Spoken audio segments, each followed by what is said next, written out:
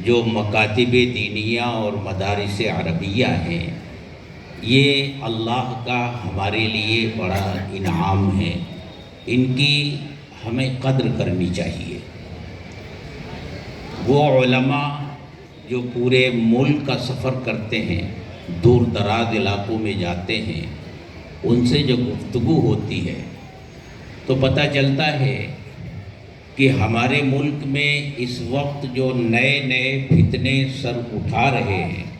اور پرانے فتنے اثر نو جاگ رہے ہیں،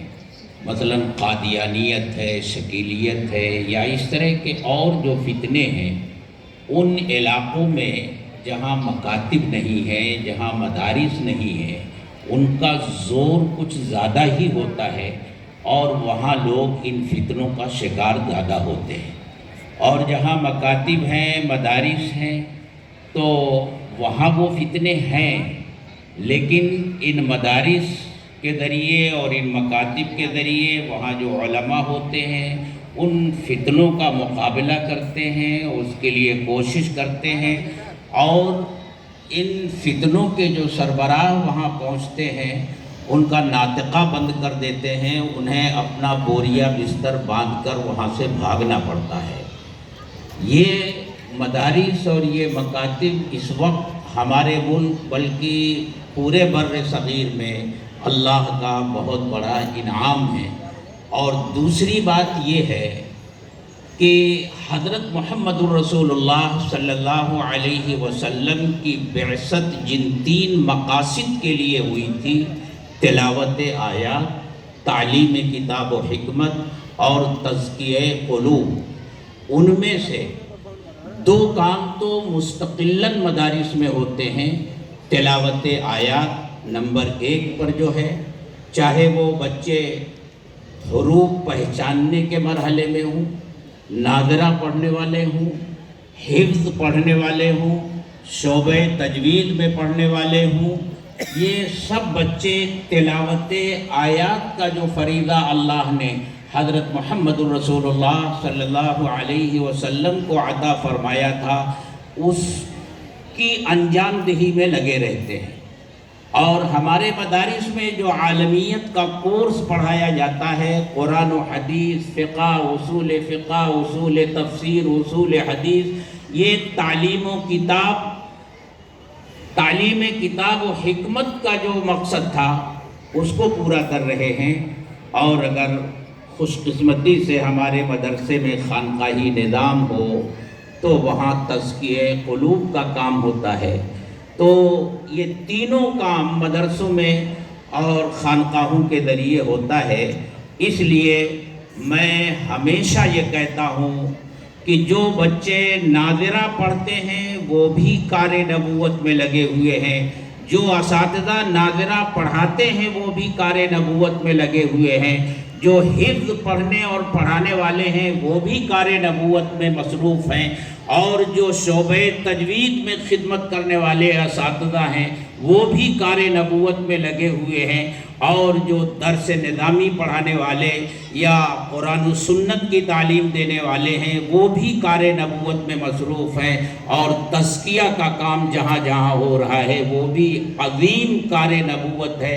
اس میں جو لوگ لگے ہوئے ہیں وہ بھی کار نبوت کی انجام دہی میں لگے ہوئے ہیں۔ اس لیے کار نبوت پر کسی کی اجارہ داری نہیں ہے، کار نبوت پر کسی کی اجارہ داری نہیں ہے، یہ سب کار نبوت ہیں۔ بہرحال آپ کے اس سراج العلوم میں بھی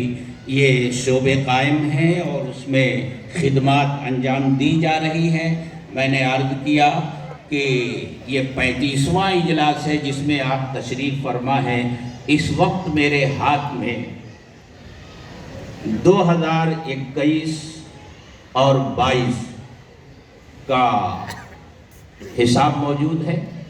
جو ہر سال آڈٹ ہوتا ہے، یہ حساب موجود ہے۔ یہ 1 اپریل سے 31 مارچ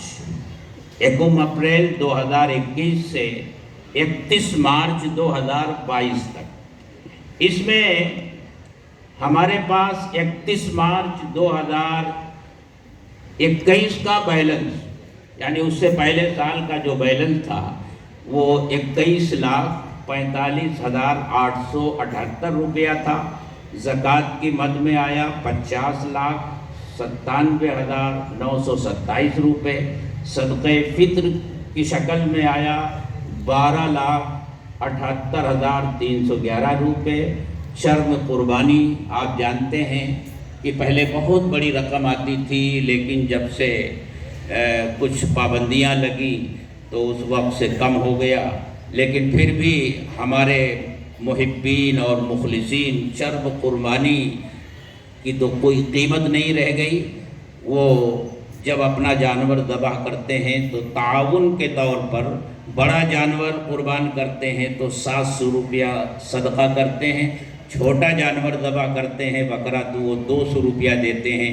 اس طرح 10,41,729 اور عطیات کی شکل میں 1,32,967 روپے. یہ کل آیا. ٹوٹل جو ہوا 1,98,94,812 روپے. اس میں جو خرچ ہوا وہ 1,47,45,236 روپے. آپ جانتے ہیں کہ یہ حساب جو ہے اپریل سے مارچ تک کا ہوتا ہے. مارچ کے بعد رمضان سے پہلے 1-2 مہینہ رہ جاتا ہے. تو یہ جو آپ کو بیلنس دکھائی دیتا ہے اس میں 21,49,576 روپے، یہ تقریباً رمضان میں برابر ہو جاتا ہے. لیکن چونکہ یہ بیلنس ہے ہم کو بتانا ہی ہوتا ہے، چھپانا مناسب نہیں ہے. اس نیت سے ہم چھپائیں کہ آپ کو اگر بتا دیں گے تو آپ کہیں گے کہ بھئی بیلنس تو موجود ہے، کیا ضرورت ہے سراج العلوم کو چندہ آگے دینے کی. تو پوری صورتحال آپ کو ہم بتا دیا کرتے ہیں. تو یہ بیلنس ہے ہمارے پاس 2021-22 میں 31 مارچ کا. پھر ابھی یہ سال جو چل رہا ہے پورا نہیں ہوا، یہ مارچ کے آخر میں یہ سال پورا ہوگا. تو ہم نے 10 مارچ تک کا حساب بنا لیا ہے. اس میں ٹوٹل جو آمدنی ہوئی ہے وہ 2,62,346 روپے. 2,62,68,346 روپے. اور جو خرچ ہوا ہے اس میں سے وہ 2,01,26,250 روپے. آج کی تاریخ میں جو بیلنس ہے 21,42,096 روپے. ابھی چھٹی ہو رہی ہے، مارچ کی تنخواہ دینی ہے اور جو متفرق اخراجات ہیں وہ تقریباً 15 سے 16 لاکھ روپے خرچ ہونے ہیں. تو بس 4-5 لاکھ روپے ہمارے پاس بچیں گے. اور آگے رمضان المبارک کا مہینہ آ رہا ہے، آپ حضرات کے سامنے یہ ساری تفصیل ہے. ایک بات اور میں آپ کو بتا دوں کہ اس وقت یہاں جو نظام چل رہا ہے اس میں طلباء کی کل تعداد، طلباء اور طالبات، پرائمری، ہائی اسکول اور عالمیت کا کورس، درجہ حفظ اور شعبہ اعدادیہ سب ملا کر کے 2,070 بچے اور بچیاں یہاں پڑھتے ہیں. اس میں سے پرائمری سے ہائی اسکول تک 1500 بچے ہیں اور عالمیت، درجہ حفظ اور شعبہ اعدادیہ میں 570 بچے ہیں، جن میں سے 412 طلباء کے قیام اور طعام کا انتظام آپ کے مدرسے میں ہوتا ہے. اساتذہ کی کل تعداد 63 ہے، ملازمین 14 ہیں اور سالانہ خرچ تو آپ کو بتا دیا کہ 2 کروڑ سے زائد ہے. اور یہ سب آپ حضرات کے ہی عطیات سے، زکوٰۃ سے اور صدقات سے پورا ہوتا ہے، اور یہ تعمیری خرچ کے علاوہ ہے۔ آپ کو معلوم ہے کہ یہ بلڈنگ جو بن رہی ہے اس کا پرمیشن 5 منزل کا پرمیشن ہمارے پاس موجود ہے، جن میں سے گراؤنڈ پلس 3، جو ہمارے یو پی اور بہار میں گراؤنڈ کو بھی 1 منزلہ شمار کیا جاتا ہے، تو اس کو شمار کریں گے تو 4 منزل پوری ہو چکی ہے، 2 منزل ابھی باقی ہے، اور درمیان میں لاک ڈاؤن آنے کی وجہ سے اس کی تعمیر کا سلسلہ رک گیا۔ انشاءاللہ رمضان کے بعد وہ کام شروع کرنا ہے، اور اس کے ساتھ یہ جہاں جس گراؤنڈ میں آپ بیٹھے ہیں اس سے بڑا گراؤنڈ اس کے پیچھے ہے، جہاں خواتین کا انتظام کیا گیا ہے۔ تقریباً پوری زمین کا رقبہ 2.25 ایکڑ ہے۔ اس کا بھی پلان بن گیا ہے، ایک وسیع عریض مسجد جو شمالاً اور جنوباً تقریباً 100 فٹ ہوگی، اور وہاں سے لے کر آخر تک اس کا صحن ہوگا، اور پھر پوری عمارت ہے، اس میں پرائمری اور ہائی اسکول کی بھی عمارت ہے، اور طلبہ کے لیے دارالاقامہ اور ان کے درسگاہوں کا الگ نظام ہے۔ یہ سب پلان ہے، منصوبہ ہے، انشاءاللہ اس پر کام شروع ہوگا۔ آپ حضرات جانتے ہیں کہ یہ سب آپ حضرات کے ہی تعاون سے پورا ہوتا ہے۔ امید ہے کہ آپ اس ادارے کو اپنے ذہن میں رکھیں گے، خیال رکھیں گے۔ اللہ تعالی ہم سب کو دینی کاموں میں بڑھ چڑھ کر حصہ لینے کی توفیق عطا فرمائے۔ وآخر دعوانا۔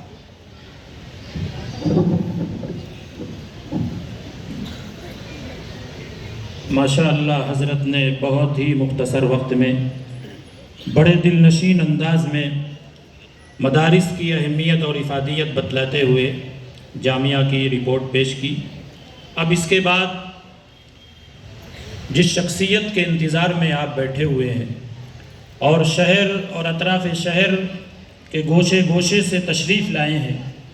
اور تھوڑی سی بارش ہونے کے بعد منتشر ہو کر پھر سے آپ جمع ہو گئے ہیں، اس عظیم شخصیت کو میں آپ کے سامنے پیش کروں۔ یقیناً انہیں اللہ تعالیٰ نے بڑی محبوبیت اور مقبولیت زمانے طالب علمی ہی سے عطا فرمائی ہے۔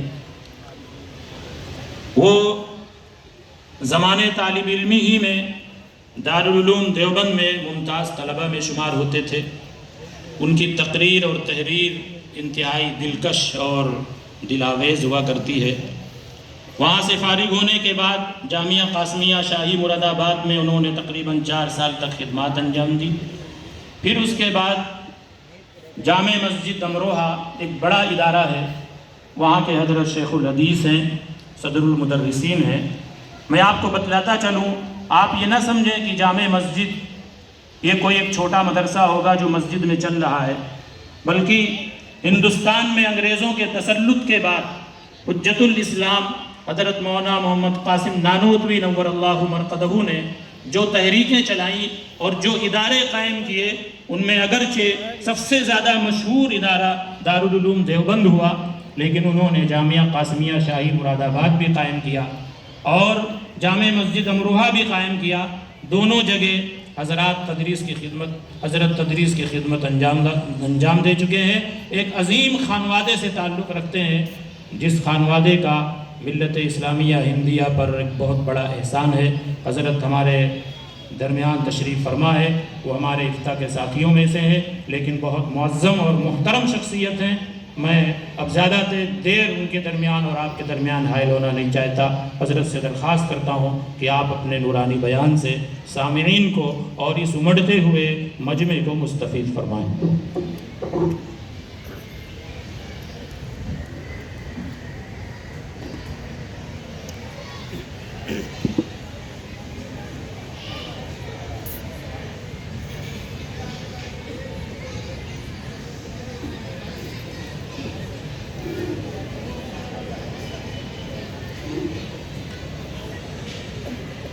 الحمد لله نحمده ونستعينه ونستغفره ونؤمن به ونتوكل عليه ونعوذ بالله من شرور أنفسنا ومن سيئات أعمالنا من يهده الله فلا مضل له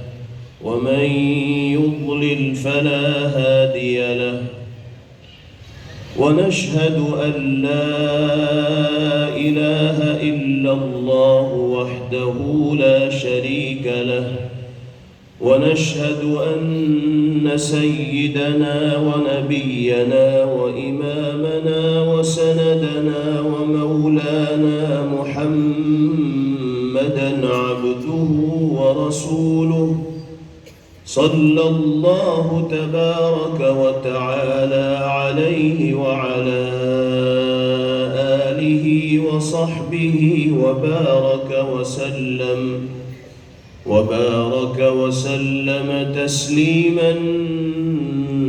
كثيرا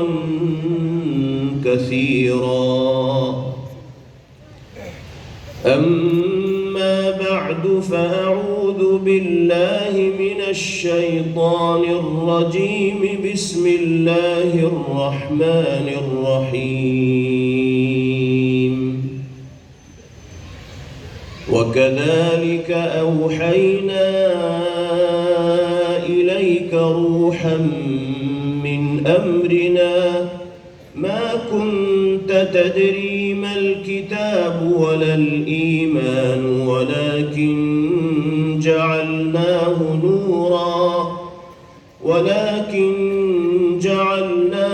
نورا نهدي به من نشاء من عبادنا وإنك لتهدي إلى صراط مستقيم صراط الله الذي له ما في السماوات وما في الأرض ألا إلى الله تصير الأمور صدق الله مولانا العلي العظيم لائق صد احترام صدر باوقار دامت برکاتہم العالیہ، اسٹیج پر رونق افروز نہایت ہی قابل قدر حضرات اکابر عزت و احترام کے لائق حضرات علماء کرام، میرے بہت ہی محترم بزرگوں، بھائیوں اور نوجوان ساتھیوں، ازہر ہند ام المدارس دارالعلوم دیوبند کی معتبر شاخ اور صوبہ مہاراشٹر میں مصروف عمل قائم اور موجود دینی تعلیمی اداروں میں امتیازی مقام کا حامل مدرسہ جامعہ اسلامیہ سراج العلوم کے زیر اہتمام منعقد ہونے والے اس 35ویں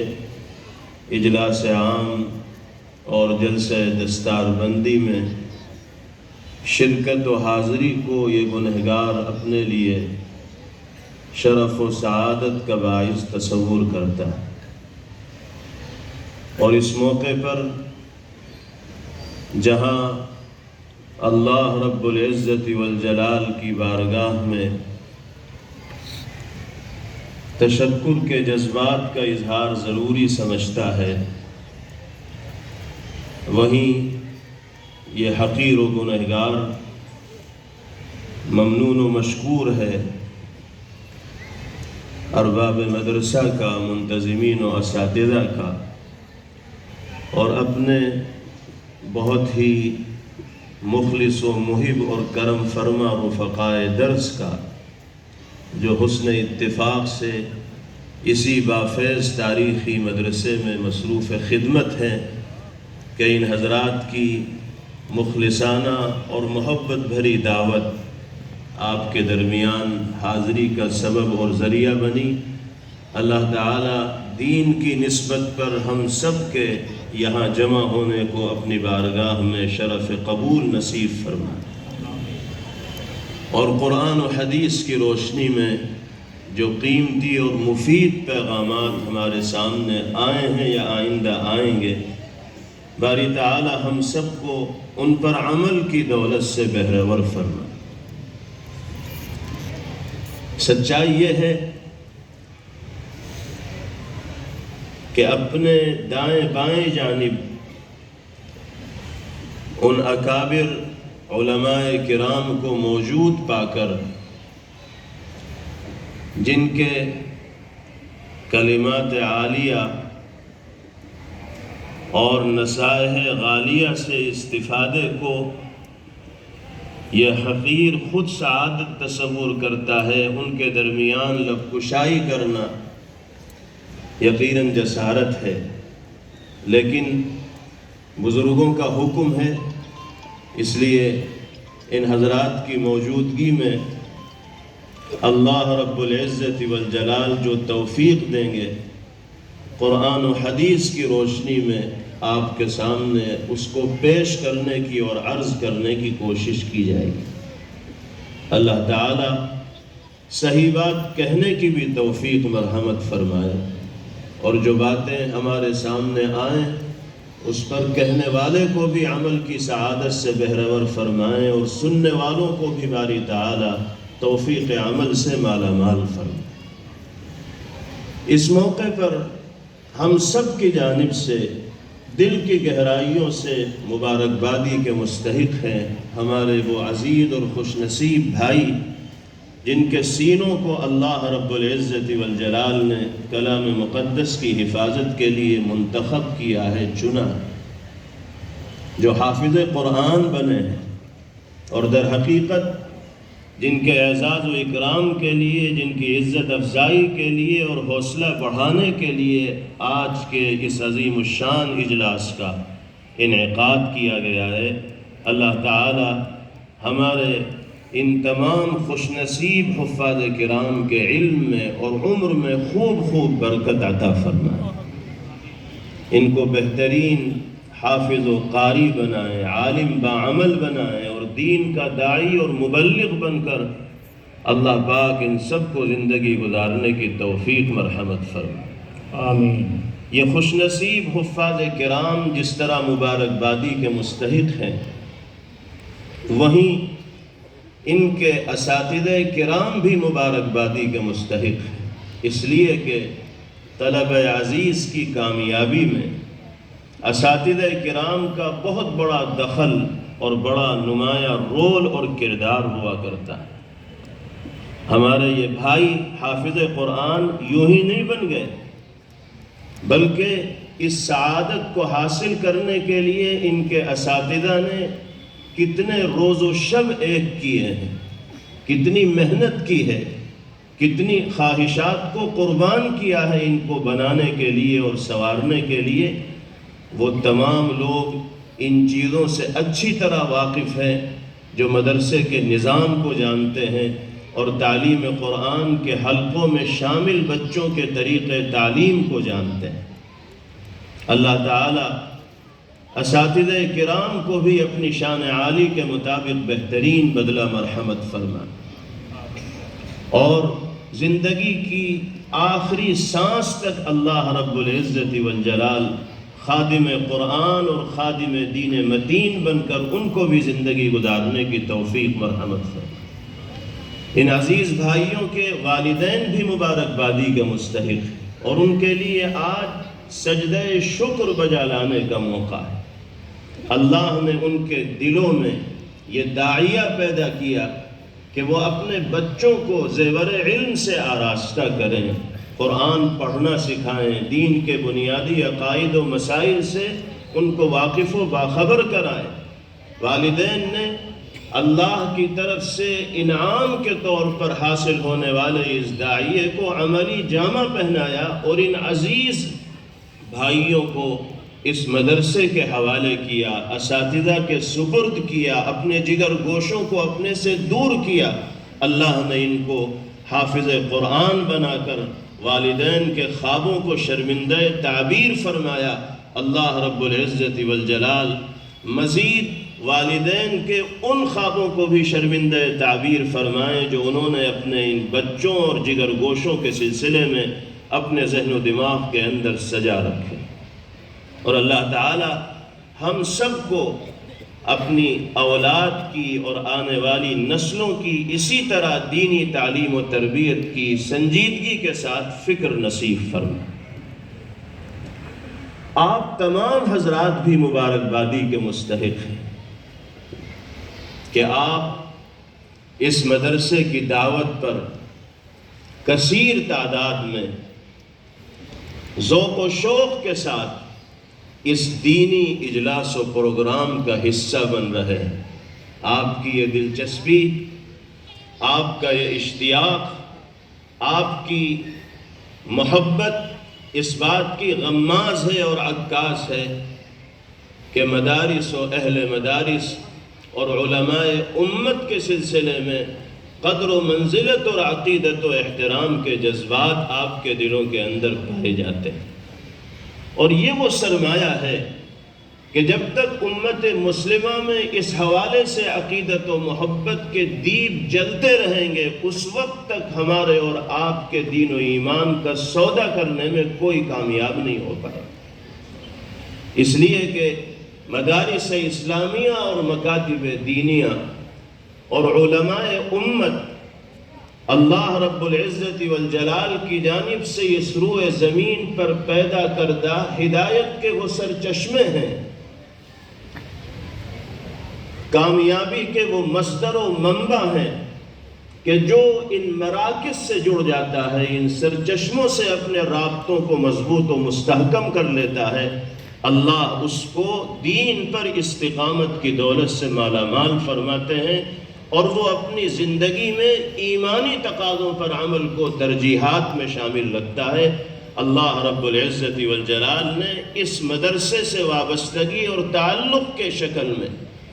علماء کرام سے محبت اور ان کی قدر اپنے دلوں میں پیدا کرنے کی شکل میں اللہ نے آپ کو اس نعمت سے نوازا ہے۔ باری تعالی اسی جذبے کو اور اسی فکر کو اپنی نسلوں تک بھی ہمیں منتقل کرنے کی توفیق نصیب فرما۔ آپ حضرات اس مدرسے کی تاریخ سے واقف ہیں اور اس مدرسے کا جو نام ہے سراج العلوم، وہ حقیقتاً اسم بامسمہ ہے۔ اللہ نے ظلمت و تاریکی اور اندھیری کی چادر کو تار تار کرنے کے لیے علم کے اس چراغ کو سراج العلوم کی شکل میں اس سرزمین میں وجود بخشا۔ مجھ سے بہتر آپ جانتے ہیں کہ 1984 کا وہ ہلاکت خیز دور، جبکہ منصوبہ بند طریقے سے ملک دشمن اور اسلام دشمن طاقتوں نے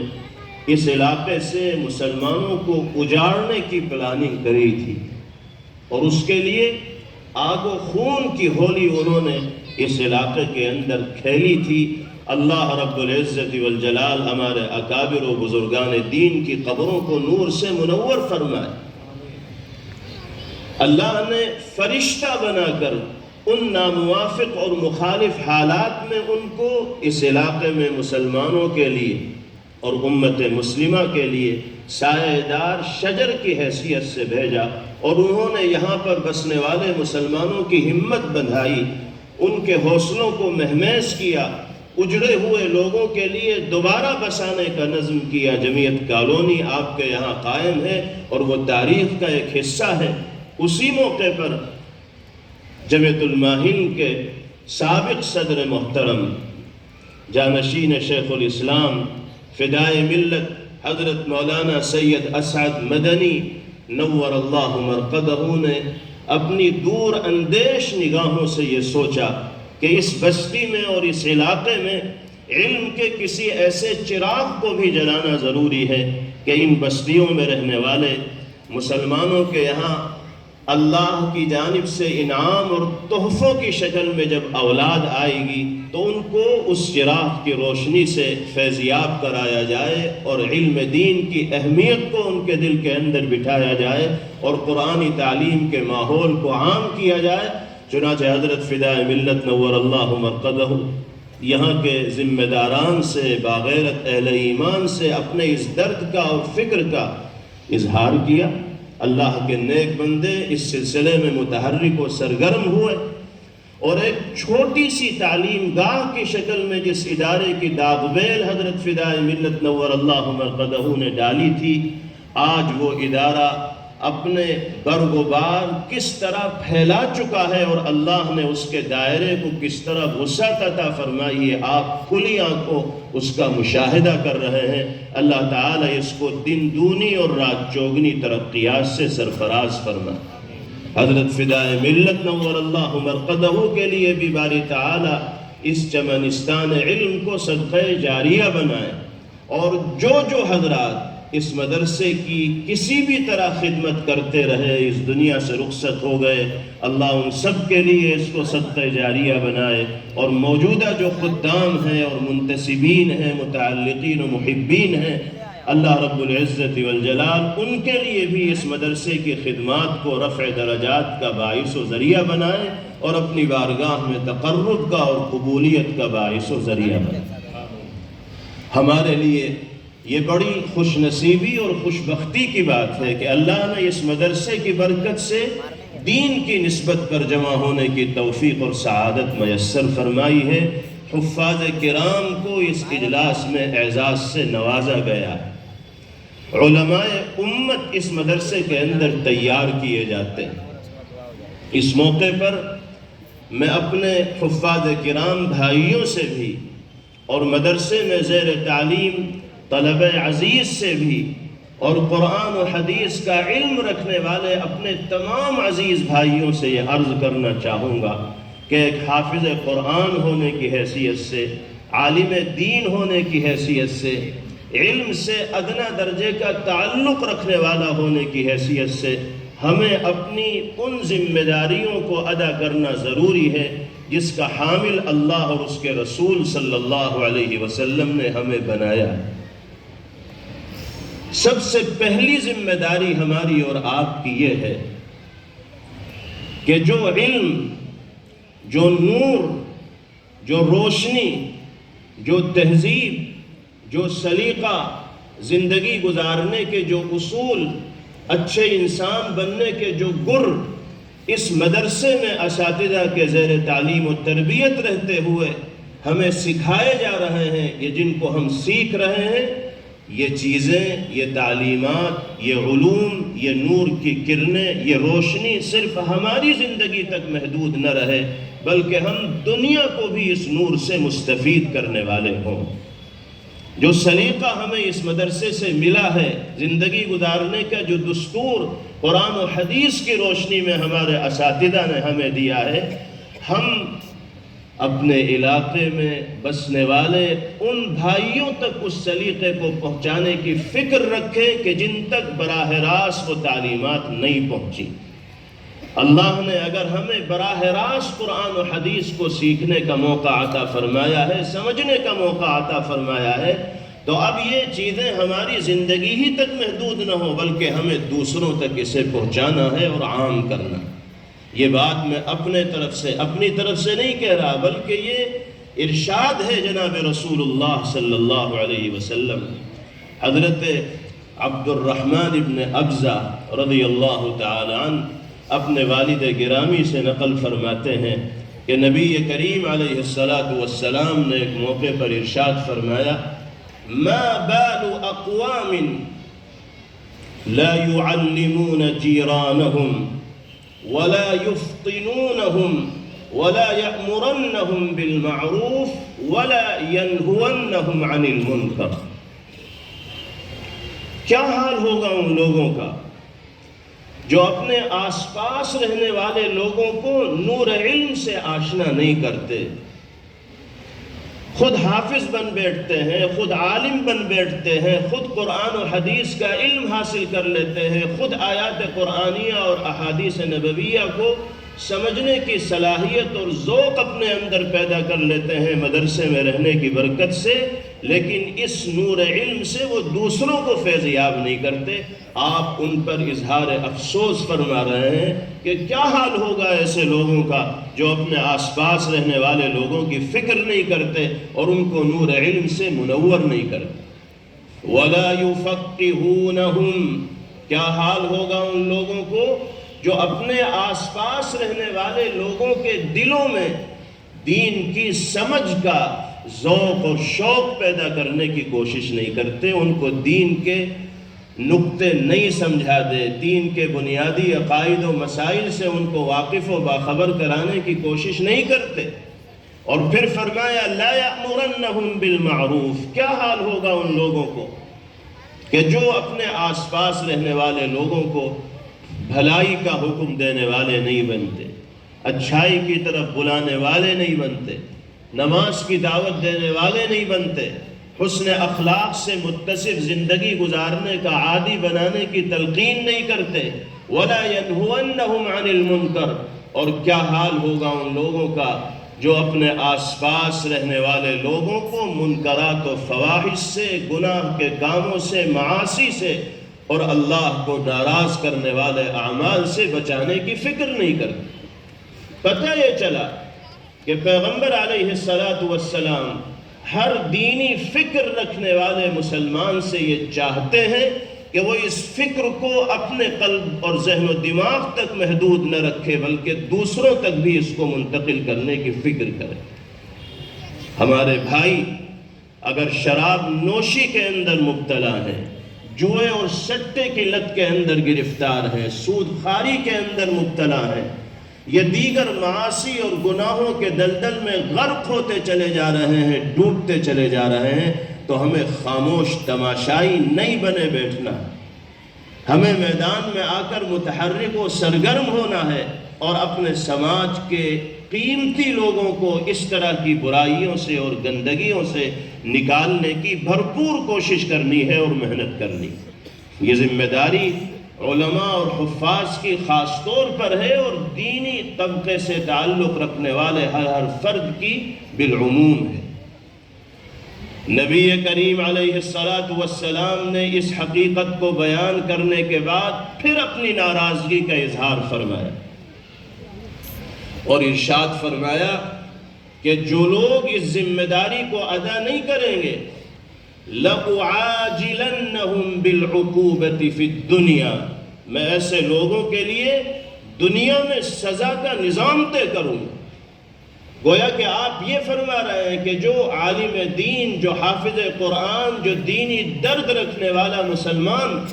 دوسروں تک نور علم پہنچانے کی کوشش نہیں کرے گا اور سماج میں صلاح و فلاح کا ماحول قائم کرنے کی کوشش نہیں کرے گا، لوگوں کے دلوں کو مجلہ مصفہ اور پاکیزہ بنانے کی کوشش نہیں کرے گا، اللہ نے اس کو علم عطا کر کے جن صلاحیتوں سے نوازا ہے ان صلاحیتوں کو استعمال کر کے وہ اپنے وجود کو نافع نہیں بنائے گا، تو پیغمبر علیہ السلام فرماتے ہیں میں دنیائی میں اس کے لیے جلد از جلد سزا کا انتظام کروں۔ اب وہ کیا سزا ہوگی اس کا آپ نے تذکرہ نہیں فرمایا۔ بحیثیت امیر کے، بحیثیت حاکم کے، بحیثیت ذمہ دار کے پیغمبر علیہ السلام ذمہ داریوں کی ادائیگی میں کوتاہی کرنے والوں کے لیے کسی بھی طرح کی سزا تجویز کرنے کے حوالے سے مختار ہیں اور آزاد ہیں۔ جب یہ ارشاد گرامی صحابہ کرام رضوان اللہ علیہ مجمعین کے سامنے آیا تو قبیلہ اشعر سے تعلق رکھنے والے کچھ صحابہ پیغمبر علیہ السلام کی خدمت میں حاضر ہوئے اور عرض کیا کہ یا رسول اللہ آپ کا حکم اور آپ کی خواہش سر آنکھوں پر ہے، لیکن ایک سوال ہے جو آپ سے کرنے کی جسارت و جرأت کرنا چاہتے ہیں۔ آپ نے فرمایا پوچھو کیا پوچھنا ہے؟ سوال کیا کہ یا رسول اللہ انعاقب بطیر غیرنا وتقصیرہ، اے اللہ کے رسول، کیا دوسروں کی کمی اور کوتاہی کی سزا ہم بھگتے؟ شرابی شراب پی رہا ہے، چوری چور کر رہا ہے، بدکاری زناکار کر رہا ہے، جھوٹ بولنے والا بول رہا ہے، گناہ کرنے والے گناہوں کے دلدل میں دبے ہوئے ہیں، غرق ہیں اور معاصی میں ڈوبے ہوئے ہیں، ان کے اعمال ان کے ساتھ ہیں، وہ اگر گندگی کے اندر ملوث ہیں تو کیا ان کی ان گندگیوں کی سزا ہمیں بھگتنی پڑے؟ واقعتاً یہ سوال پیغمبر علیہ السلام سے کرنا کوئی آسان نہیں تھا، بڑی ہمت کی بات تھی، لیکن صحابہ کرام رضوان اللہ علیہم اجمعین نے اپنے دل کی بات بے تکلفانہ انداز میں نبی کریم علیہ السلام کے سامنے ذکر کی۔ آپ نے ان کے اس سوال کو سن کر دوبارہ وہی جملہ دہرایا جو شروع میں آپ نے ارشاد فرمایا تھا کہ ہاں، چاہے تمہاری سمجھ میں بات آئے یا نہ آئے، چاہے تم یہ سمجھ رہے ہو کہ دوسروں کی کوتاہیوں کی سزا تمہیں دی جا رہی ہے، پھر بھی ہوگا ایسا ہی۔ پھر ان صحابہ نے کہا کہ یا رسول اللہ امہلنا سنتن، اللہ کے رسول ٹھیک ہے، اب تک ہو سکتا ہے ہم سے کوتاہی ہوئی ہو، اب آپ ہمیں 1 سال کی مہلت دیجئے، ہم آپ کا دل خوش کر کے انشاءاللہ چھوڑیں گے۔ صحابہ کرام رضوان اللہ علیہم اجمعین کے سامنے پیغمبر علیہ السلام کی مرضی اور منشا آئی تو انہوں نے اپنے آپ کو پیغمبر علیہ السلام کو راضی اور خوش کرنے کے لیے وقف کرنا طے کر دیا، مہلت مانگ لی کہ یا رسول اللہ 1 سال کام کرنے کی مہلت دے دیجئے، انشاءاللہ یہ سارے کام ہم ذمہ داری کے ساتھ کریں گے جن کا تذکرہ آپ نے فرمایا۔ روایات میں آتا ہے فَأَمْهَلَهُمُ النَّبِيُّ صلی اللہ علیہ وسلم سَنَةً، 1 سال تک آپ نے ان کو مہلت دی اور فرمایا کہ ٹھیک ہے، چلو ذمہ داریوں کو خوش اسلوبی کے ساتھ انجام دو۔ اور پھر اس کے بعد سورہ مائدہ کی وہ آیت کریمہ تلاوت فرمائی جس میں ارشاد ربانی ہے لُعِنَ الَّذِينَ كَفَرُوا مِن بَنِي إسرائيل على لسان داود وعيسى بن مريم ذلك بما عصوا وكانوا يعتدون۔ بنی اسرائیل اللہ کی نگاہ میں رحمت سے محروم اسی لیے قرار دیے گئے۔ داؤد علیہ السلام کی زبان سے حضرت عیسیٰ علیہ السلام کے ذریعے سے ان کو بتایا گیا کہ اللہ کے احکامات کو پامال کرنے کے نتیجے میں وہ رحمت الہیہ سے محروم قرار دیے گئے ہیں۔ گویا کہ اس آیت کریمہ کے ذریعے پیغمبر علیہ السلام نے یہ بتا دیا کہ ہمارا کام سماج کے اندر صلاح و فلاح کے ماحول کو قائم کرنا ہے، عقائد کے اعتبار سے فساد ہو یا عمل کے اعتبار سے فساد و بگاڑ ہو، ذمہ دار لوگوں کی یہ ذمہ داری ہے کہ وہ ہر طرح کے فساد و بگاڑ کو ختم کرنے کی کوشش کریں اور محنت کریں۔ یہ ہماری اور آپ کی پہلی ذمہ داری ہے۔ آج اس مدرسے کی دعوت پر مدرسے کے احاطے میں ہم سب یہاں جمع ہیں اور اللہ نے دینی فکر رکھنے کے نتیجے میں ہی ہمیں یہاں جمع ہونے کی توفیق میسر فرمائی ہے۔ ہم یہاں سے یہ عزم لے کر جائیں کہ جو قرآنی اور نبوی تعلیمات ہمیں معلوم ہیں ان کو ہم دنیا کے اندر عام کریں گے، اور جو برائیاں ہمارے سماج کے اندر پھیلتی چلی جا رہی ہیں، پنپتی چلی جا رہی ہیں، ان کے خاتمے کے لیے تحریک چلائیں گے اور مشن کے طور پر اپنے سماج کو برائیوں سے اور گندگیوں سے اور غلاظتوں سے اور گناہوں سے پاک کرنے کی کوشش کریں۔ ایک بات تو یہ۔ دوسری بات، حفاظ کرام کی، علماء کی اور دینی فکر رکھنے والے تمام افراد کی ایک ذمہ داری اور بھی ہے، وہ یہ ہے کہ جس طرح اللہ نے علم کی شکل میں، قرآن کی شکل میں، دین کی فہم اور سمجھ کی شکل میں خیر سے ہمیں نوازا ہے اور مالا مال کیا ہے، اسی طرح ہمیں شر کے سلسلے میں بھی معلومات حاصل کرنے کی فکر کرنی ہوگی۔ علم کی شکل میں، قرآن کی شکل میں، حدیث کی شکل میں اللہ نے خیر کثیر عطا فرمایا، لیکن محض اسی پر ہمیں اکتفا نہیں کرنا ہے، بلکہ شر کے سلسلے میں بھی معلومات حاصل کرنی ہے۔ شر کا سراغ لگانا ہے، شر کا پتہ لگانا ہے، کن راستوں سے شر آتا ہے ان راستوں کا جائزہ لینا ہے، کیا کیا چیزیں ہیں جن کو شر کے زمرے میں شامل کیا جا سکتا ہے، ان چیزوں کی تعیین کرنی ہے، نشاندہی کرنی ہے، اس لیے کہ جب تک انسان کو شر کی حقیقت کا علم نہیں ہوگا اس وقت تک خیر کی پوری حقیقت کھل کر اس کے سامنے نہیں آ سکتی۔ مثل مشہور ہے، وَبِضِدِّهَا تَتَبَيَّنَ الْأَشْيَاءُ، جب تک اندھیرا انسان کے سامنے نہیں ہوتا اس وقت تک روشنی کی قدر و منزلت اور حقیقت کا احساس انسان کو نہیں ہوتا۔ اندھیرے کے بعد پتہ چلتا ہے کہ روشنی کتنی بڑی نعمت ہے۔ اللہ نے یقیناً ہمیں دین و علم سے اور قرآن سے نسبت کے نتیجے میں خیر کثیر سے نوازا ہے، لیکن ہمیں شر تک بھی پہنچنا ہے۔ حضرت حذیفہ ابن الیمان رضی اللہ تعالی عنہ صحابی رسول ہیں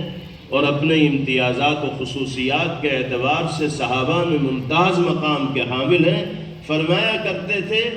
کانو یعنی صحابہ کے سلسلے میں ارشاد فرماتے تھے، کانو یسألون النبی صلی اللہ علیہ وسلم عن الخیر واسألہ عن الشر،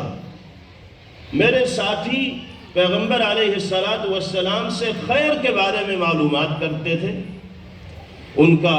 تخصص یہی تھا، ان کا شوق یہی تھا، ان کا مزاج یہی تھا کہ وہ خیر ہی کے سلسلے میں معلومات حاصل کرتے تھے۔ لیکن میں پیغمبر علیہ السلام سے جب سوال کرتا تھا تو شر کے بارے میں سوال کرتا تھا، فتنوں کے بارے میں سوال کرتا تھا، حالات کی سنگینی کے بارے میں سوال کرتا تھا۔ چنانچہ اہل علم اس بات کے شاہد ہیں اور معتبر کتابیں اس بات کی گواہ ہیں کہ طبقہ صحابہ میں حضرت حذیفہ ابن یمان رضی اللہ تعالی عنہ کو فتن سے متعلق روایات کا جتنا علم ہے، صحابہ کرام رضوان اللہ علیہ مجمعین میں سے کسی اور کو فتن سے متعلق روایات کا اتنا علم نہیں ہے، کیونکہ انہوں نے اسی میدان کو اپنے لیے تخصص کا میدان بنایا تھا، اور اسی سلسلے میں وہ پیغمبر علیہ السلام سے معلومات حاصل کیا کرتے تھے۔ آج کے دور میں شر تیزی کے ساتھ بڑھ رہا، بہت سے شر تو وہ ہوتے ہیں کہ جو دیکھ کر محسوس کر لیے جاتے ہیں کہ واقعتاً یہ شیطانی کام ہے اور یہ شر ہے، ان سے اتنا نقصان نہیں ہوتا جتنا نقصان ایسے شرور سے ہوتا ہے جو ظاہری اعتبار سے اچھے لبادے میں ہوتے ہیں اور حقیقت کے اعتبار سے وہ انسان کو راہ راست سے بھٹکانے کا کام کرتے ہیں۔ جتنے بھی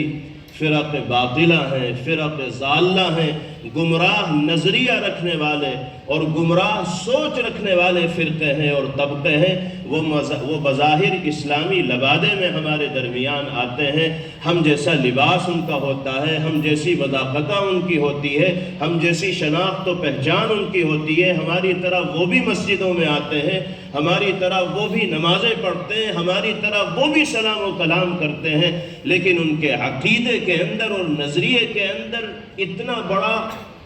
فساد ہوتا ہے اور بگاڑ ہوتا ہے اور ایسا نقص ہوتا ہے کہ اس کی بنیاد پر وہ ضروریات دین کے منکر ہوتے ہیں اور دائرہ اسلام سے خارج قرار دیے جاتے ہیں۔ ان کے ظاہری لبادے کو اور طور طریق کو دیکھ کر ہمارے بہت سے بھائی ان سے متاثر ہو جاتے ہیں اور ان کی باتوں میں آ جاتے ہیں، دام تزویر میں پھنس جاتے ہیں اور راہ حق سے منحرف ہو جاتے ہیں۔ ان فتنوں سے اور ان شرور سے اگر ہمیں بچنا ہے تو ہمیں معتبر علماء سے اپنے رابطے کو مضبوط اور مستحکم رکھنا ہوگا، اور علماء امت کو شر اور فتنے کے سلسلے میں پوری آگاہی اور واقفیت رکھنی ہوگی، اس لیے کہ ہمیں اگر شر اور فتنے کے بارے میں مکمل معلومات نہیں ہوں گی تو ہم عوام کو کیا بتائیں؟ جب ہم خود جواب دینے کی اہلیت و صلاحیت رکھنے والے نہیں ہوں گے تو ہمارا ایک عام بھائی کہ جو علمی معلومات رکھتا ہی نہیں ہے وہ ان لوگوں سے مقابلہ کیسے کرے گا اور ان کے سوالات کے جوابات کیسے دے گا؟ اس لیے امت کا وہ طبقہ جو ذمہ دار عہدے کے اوپر فائز ہے، جس کو اللہ نے مقتدائی اور پیشوائی کا منصب عطا کیا ہے، اس کی یہ اہم ترین ذمہ داری ہے کہ جس طرح اللہ نے اس کو خیر کثیر سے نوازا ہے، اسی طرح وہ شر اور شر کی جو آماج گاہ ہوتی ہے اور شر کے جو اسباب ہوتے ہیں اور شر کے جو طرق اور راستے ہوتے ہیں، ان کے سلسلے میں بھی آگاہی اور واقفیت رکھنے والا اللہ نے قرآن مقدس کی شکل میں وہ نور علم آپ کو عطا فرمایا ہے کہ اس سے زیادہ قیمتی جوہر و سرمایہ اس روئے زمین پر کوئی دوسرا نہیں ہو سکتا۔ وَكَذَلِكَ أَوْحَيْنَا إِلَيْكَ رُوحًا مِّنْ أَمْرِنَا، سارے عقدے اللہ نے اسی کتاب مقدس کے ذریعے پیغمبر علیہ السلام کے قلب اطہر پر کھولے۔ مَا كُنْتَ تَدْرِي مَا الْكِتَابُ وَلَا الْإِيمَانُ، آپ کو قرآن کے نزول سے پہلے معلوم نہیں تھا کہ کتاب حق کون سی کتاب ہے، کتاب انقلاب و کتاب ہدایت کون سی کتاب ہے، ایمان کی حقیقت کے بارے میں بھی آپ نہیں جانتے تھے۔ وَلَكِنْ جَعَلْنَاهُ نُورًا، ہم نے قرآن کو نور بنا کر آپ کے دل میں اتارا ہے۔ لیکن یہ یاد رکھیے گا کہ یہ نور قرآنی ہم نے آپ کو دے ضرور دیا ہے، لیکن ہدایت دینا یہ ہمارا ہی اختیار اور قبضہ قدرت ہے۔ نہدی بہ من نشاء من عبادنا، قرآن کا علم لے کر آپ دنیا میں ہمارے پیغام کو عام ضرور کریں گے، لیکن کون ہدایت کو قبول کرنے والا ہوگا اور کون ہدایت کو قبول کرنے میں کامیاب نہیں ہوگا، یہ چیز ہمیں ہی معلوم ہے، کسی اور کو معلوم نہیں۔ نہدی بہ من نشاء من عبادنا وَإِنَّكَ لَتَهْدِي إِلَى صِرَاطٍ مُسْتَقِيمٍ، آپ صراط مستقیم کی صرف رہنمائی کر سکتے ہیں۔ پہلی والی ہدایت سے مراد ہے مطلوب تک پہنچا دینا، یہ اللہ کے اختیار میں، اور دوسری ہدایت سے لتہدی کے اندر جو ہدایت ہے اس سے مراد ہے حق کا راستہ دکھانا، یہ پیغمبر علیہ السلام کے بھی اختیار میں ہے، ہمارے اور آپ کے بھی اختیار میں ہے۔ ہم سب سیدھا راستہ قرآن و حدیث کی روشنی میں لوگوں کو دکھا سکتے ہیں۔ تو اللہ ہمیں ان ذمہ داریوں کو انجام دینے کی توفیق عطا فرمائے۔ 11 بجے بات مکمل کر لینی ہے، آخری بات عرض کر کے میں اپنی بات مکمل کرتا ہوں۔ اللہ نے ہم سب کو مومن و مسلمان بنایا، ہمیں کوشش یہ کرنی ہے کہ اللہ کی اس دھرتی پر ایسا مومن اور ایسا مسلمان بن کر جئیں کہ اللہ کی رضا اور خوشنودی ہمارا استحقاق بن جائے اور مالک کی نگاہ میں ہم محبوب اور مقرب بن جائیں۔ کیسے ہم اچھے مومن و مسلمان بنیں گے؟ پیغمبر علیہ السلام سے سوال کیا گیا، من افضل المؤمنین یا رسول اللہ، اے اللہ کے رسول بتائیے کہ مسلمانوں میں سب سے افضل اور 1 نمبر کا ایمان والا کون؟ آپ نے ایک مختصر سے جملے میں نہایت جامع جواب ارشاد فرمایا اور فرمایا احسنہم خلقا، جس کے اخلاق، جس کا کردار، جس کا رویہ، جس کا برتاؤ، جس کے معاملات، جس کی دیانت، جس کا طرز زندگی سب سے زیادہ بہتر ہوگا اور اللہ اور اس کے رسول صلی اللہ علیہ وسلم کی مرضی اور منشا کے مطابق ہوگا، وہ 1 نمبر کا مومن و مسلمان کہے جانے کے لائق ہے۔ اللہ نے ہمیں ایمان والا بنایا ہے تو ہمیں کوشش یہ کرنی ہے کہ ہم ان ایمان والوں کی فہرست میں اپنا نام لکھانے میں کامیاب ہو جائیں جن کو زبان رسالت سے افضل المؤمنین کا تمغہ عطا کیا گیا ہے، لقب عطا کیا گیا ہے۔ اس کے لیے اپنے نفس کو مٹانا ہوگا، اپنے آپ کو فنا کرنا ہوگا، عاجزانہ اور تواضعانہ شان اختیار کرنی ہوگی اور ایسی پاکیزہ زندگی اس دنیا کے اندر گزارنی ہوگی کہ کسی کو ہماری ذات سے کسی طرح کی کوئی تکلیف نہ پہنچے، ہم دوسروں کو فائدہ پہنچانے کی فکر کرنے والے ہوں۔ نقصان پہنچانا یہ ہماری فطرت کے خلاف ہونا چاہیے، ہمارے مزاج کے اور شعار کے خلاف ہونا چاہیے۔ دیانت و امانت اور دوسروں کے دلوں کو جیتنے کی عادت یہ ایک ایمان والے کا مزاج ہونا چاہیے، شعار ہونا چاہیے۔ بددیانتی اور خیانت یہ اللہ کی نگاہ سے انسان کو گرا دیتی ہے۔ افسوس کی بات یہ ہے کہ آج امانت و دیانت کے اس معیار پر ہم کھرے اترتے نہیں دکھائی دیتے جو مسلمانوں سے مطلوب ہے اور جس کا نمونہ جناب رسول اللہ صلی اللہ علیہ وسلم نے دنیا کے سامنے عملی طور پر پیش کیا ہے۔ ایک حدیث میں پیغمبر علیہ السلام فرماتے ہیں یأتین علی الناس اقوام اخوان العلانیہ واعداء السریرہ، دنیا میں ایک دور ایسا آئے گا، ایک زمانہ ایسا آئے گا، ایسے لوگ دنیا میں بکثرت پائے جائیں گے جو دیکھنے میں تو ایک دوسرے کے ہمدرد ہوں گے اور بھائی محسوس ہوں گے، لیکن حقیقت میں وہی چوراہے پر کھڑے ہو کر پیٹھ میں چھرا گھونپنے کا کام کرنے والا ہو۔ سامنے آئے گا تو ایسی اچھی گفتگو کرے گا اور ایسی ہمدردانہ اور خیر خواہانہ بات چیت کرے گا اور اس طرح آئینے میں اتارے گا اور یہ میسج اور پیغام دے گا کہ اس سے زیادہ ہمدرد تو ہمارا کوئی ہے ہی نہیں، اور جہاں موقع ملا جڑیں کاٹنے میں وہ بھی سب سے آگے دکھائی دے گا۔ آج بد اعتمادی کے اسی دور سے یہ دنیا گزر رہی ہے۔ بد اعتمادی کا یہ عالم ہے کہ بھائی بھائی پر بھروسہ کرنے کو تیار نہیں، باپ اولاد پر بھروسہ کرنے کو تیار نہیں، شوہر کا بیوی سے بھروسہ اٹھ گیا، بیوی کا شوہر سے بھروسہ اٹھ گیا، اور خونی رشتہ داریوں کے اندر ایسی دراڑ پیدا ہو گئی اور ایسی کھائی پیدا ہو گئی کہ اسے دور کرنا اور بھرنا مشکل ہو رہا ہے، دو بھر ہو رہا۔ اس کی وجہ یہ ہے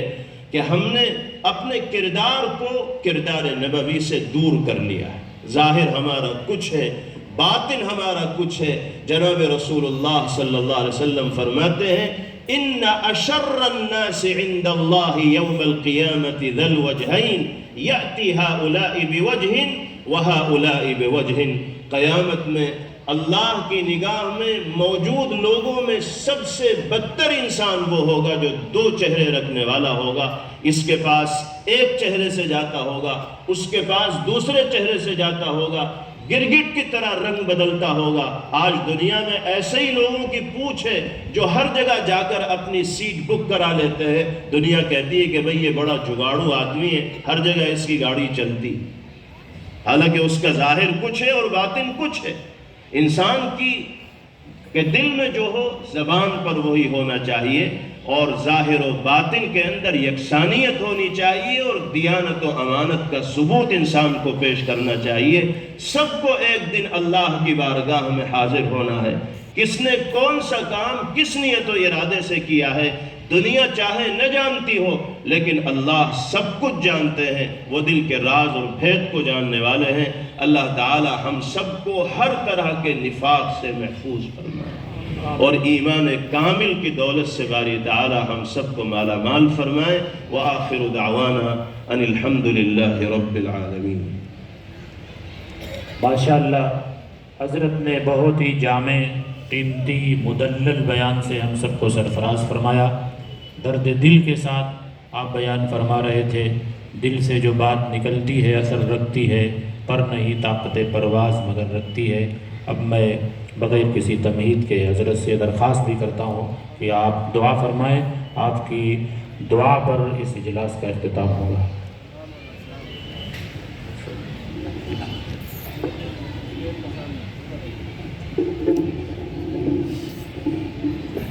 یہ حضرت کی عاجزی ہے، تواضع ہے، انکساری ہے کہ حضرت نے مائی پیر طریقت حضرت مولانا سید محمد طلحہ صاحب قاسمی دامت برکاتہم کو دے دیا کہ وہ دعا فرمائیں۔ یقیناً وہ ہمارے بڑے ہیں، محترم ہیں، معظم ہیں۔ حضرت کی دعا سے ہم سب مستفید ہوں۔ حضرت دعا فرمائیں، آپ کی دعا سے انشاءاللہ مجلس کا اختتام ہوگا۔ سبحان ربی العلی العظیم، اللہم صلی علی سیدنا محمد وعلی